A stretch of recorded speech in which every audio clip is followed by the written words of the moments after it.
Bueno, buenas tardes a todos. Yo seré también breve porque ya nos estamos entre bajando de peso aquí y queriendo marchar. Os hablaré un poco de la visión que tuvimos en hospital, tanto en 2009 como el año pasado. Hay gente de aquí que veo que ha estado en el hospital también y que ha vivido el caos y después el segundo caos del año pasado. Y os seré breve para explicaros un poco, sobre todo de cara a que hablábamos del tema informático y todo esto que está de diagnósticos informatizados y tal. Pues al hospital tenemos un sistema que nos va diciendo cuáles son las infecciones y el departamento de informática me facilitó estos datos y no por orden de importancia, sino por orden de cómo lo tiene informatizado, lo que más llega o los diagnósticos finales con los que terminan en el hospital, los pacientes con bronquitis viral con o sin bronquiolitis, las neumonías virales, curioso que estén catalogadas como neumonías virales, la gripe estacional, la pandémica y el EPOC agudizado por virus. Complicado también saber en urgencias, pero bueno, esto es lo que hay. Quiero aprovechar para agradecer a la doctora Marcos del Laboratorio de Microbiología y al doctor Trilla que me facilitaron muchos datos para poderos hacer una visión, sobre todo del área que estamos aquí, un poco en el área donde trabajamos nosotros. Los virus a los que nos enfrentamos, si bien ya sabemos que son los virus clásicos, rinovirus, adenovirus, coronavirus, parainfluenza, influenza, y los virus incitial respiratorio, y ahora los nuevos los virus pandémicos, etcétera, son los que circulan en todo el mundo, circulan en todo el continente y circulan también aquí en nuestro distrito también. Especial atención merecería hablar de las bronquitis, que a nivel de urgencias tratan, o la mayoría tratamos, incluso a nivel de atención primaria, tratamos siempre con antibióticos. Pero sabemos que muchas de ellas pueden tener un diagnóstico evidentemente o una etiología viral. Entonces muchos de ellos sí que pueden, de acuerdo a los factores de riesgo que tenga el paciente, después transformarse y puede ser una coinfección bacteriana, pero aquí en el área donde estamos nosotros, las principales sabemos que son por virus y muchas de ellas se tratan como virus. Pero cuando llegan al hospital, muchos de ellos o ya iniciaron tratamiento antibiótico o ya se les acaba de prescribir tratamiento antibiótico y el paciente no va bien. El paciente que va mal epidemiológicamente hablando en nuestra área de Leishman-Plasch, que son los pacientes que tienen virus y coinfección por adenovirus. El adenovirus es un poco, el cuadro clínico favorece más la coinfección por bacterias y entonces el cuadro dura quizá un poco más y da un peor estado general, más fiebre, etc. El cuadro habitualmente de una bronquitis viral dura entre 7 a 10 días, variando de acuerdo a cada enfermo, y los síntomas son los clásicos de una bronquitis. Ojo también que cuando vemos a nivel respiratorio, el virus ataca siempre epitelio respiratorio, siempre tiende a haber, este es un bronquio normal y este es un bronquio con una bronquitis viral, y vemos que el bronquio evidentemente está cerrado y de ahí los síntomas que tiene el paciente, incluso pues, la secreción de moco, tanto en jóvenes y en pacientes que ya tienen comorbilidades, pues más.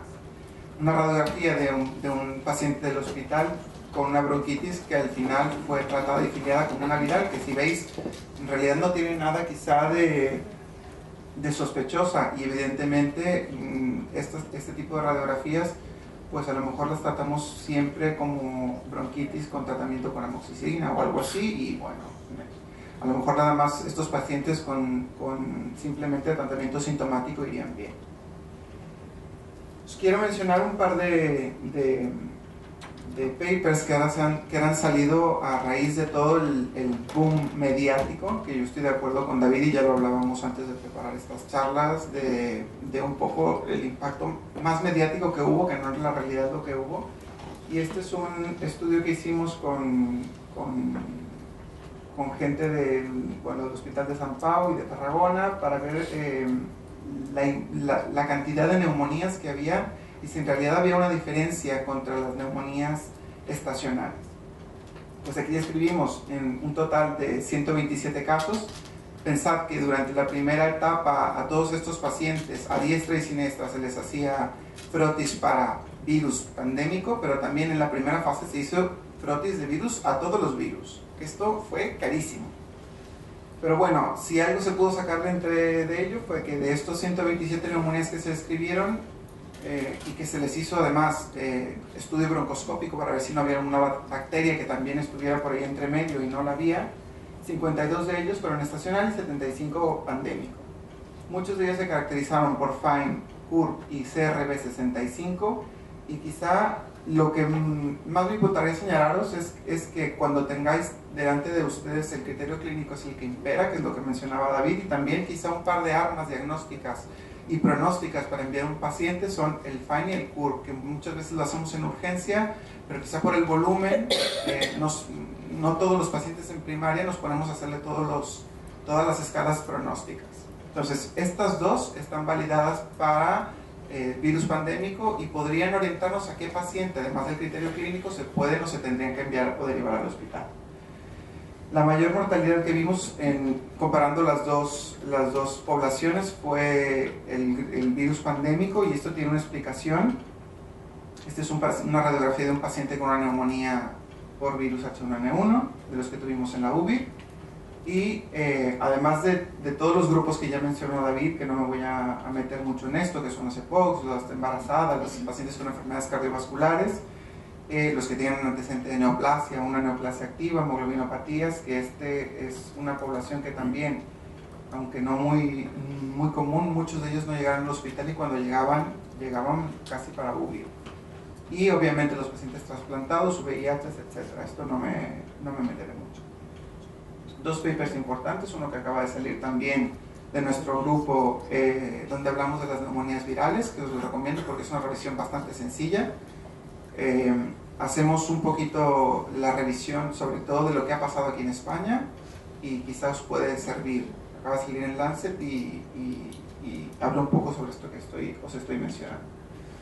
¿Qué pasó? ¿Por qué los pacientes que venían al hospital venían mal? ¿Y por qué los que venían mal terminaban en una unidad de cuidados intensivos? Siendo un virus que normalmente, el virus estacional, pues a lo mejor muchos de ellos no requerían ingreso en una unidad de cuidados intensivos. Pues lo que pasaba, y ahora estamos trabajando con el doctor Bermejo, que está en el Centro de Diagnóstico de Infecciones Virales de Valladolid, pues él lo explica muy bien. Estos pacientes que estaban en la unidad de cuidados intensivos carecían, los que llegaban, de una inmunidad adaptativa.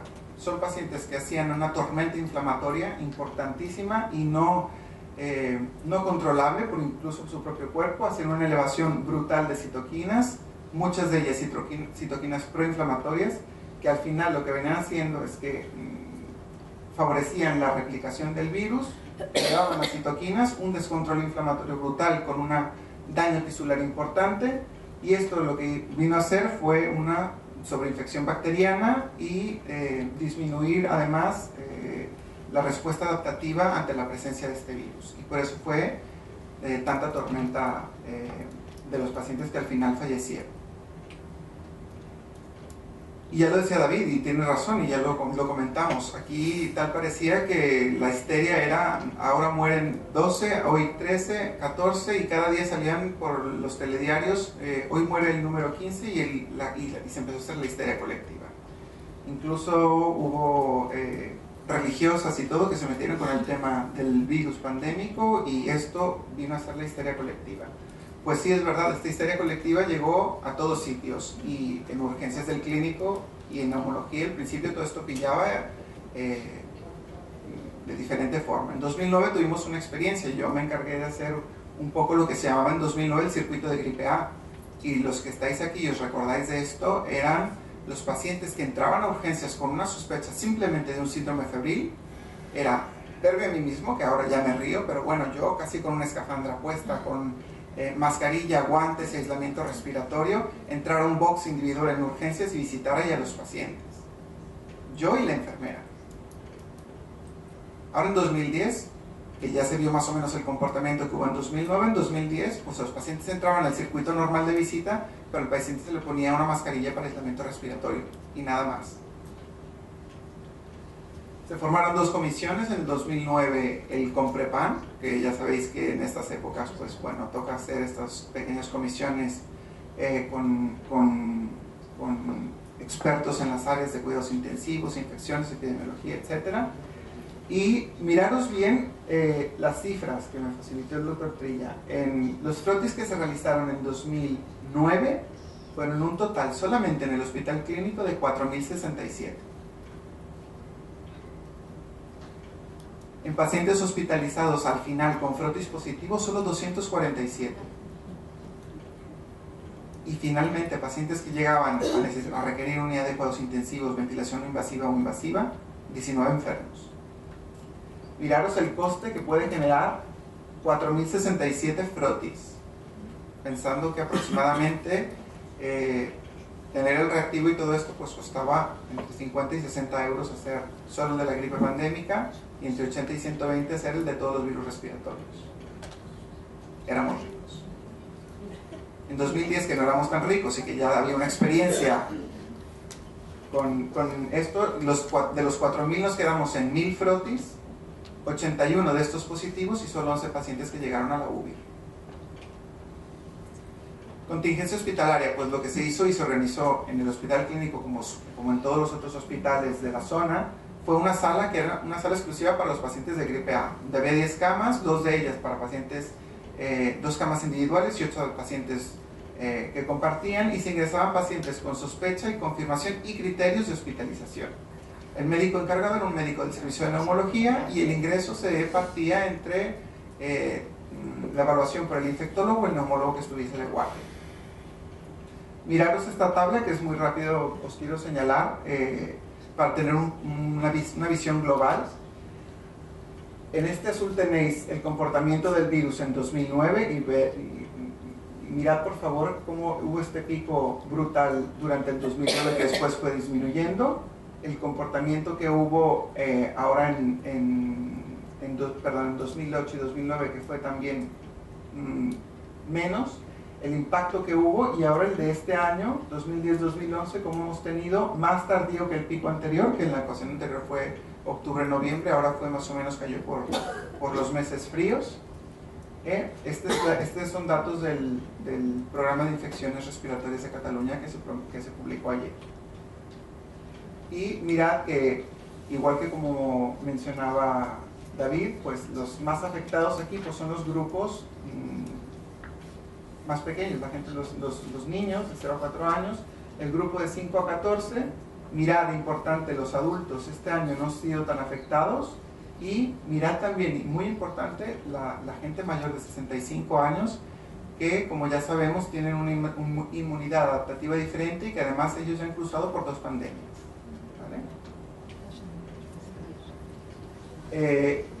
Esto solamente para tener en cuenta, estos salen de los datos también que a lo mejor que quizá alguno de vosotros estáis en la red de médicos centinelas de Cataluña. Pues bueno, aquí ya sabemos que ha habido un comportamiento diferente de los virus.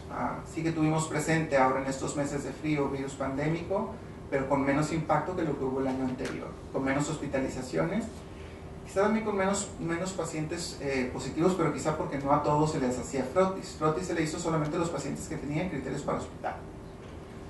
Ahora los epidemiólogos y los microbiólogos pues hablan en retrospecto de las 2 eras del virus pandémico.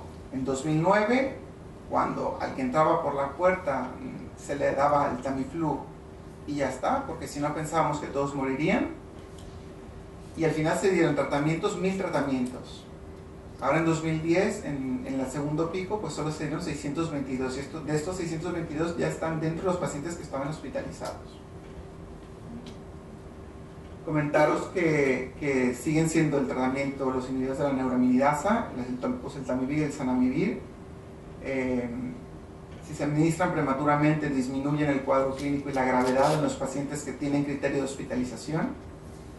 Y que de todos los tratamientos que se administraron hay una vía parenteral para ponerla, pero eso se reservó a los casos más graves, que en realidad no hubo más que 3 casos que hubo que poner en el hospital.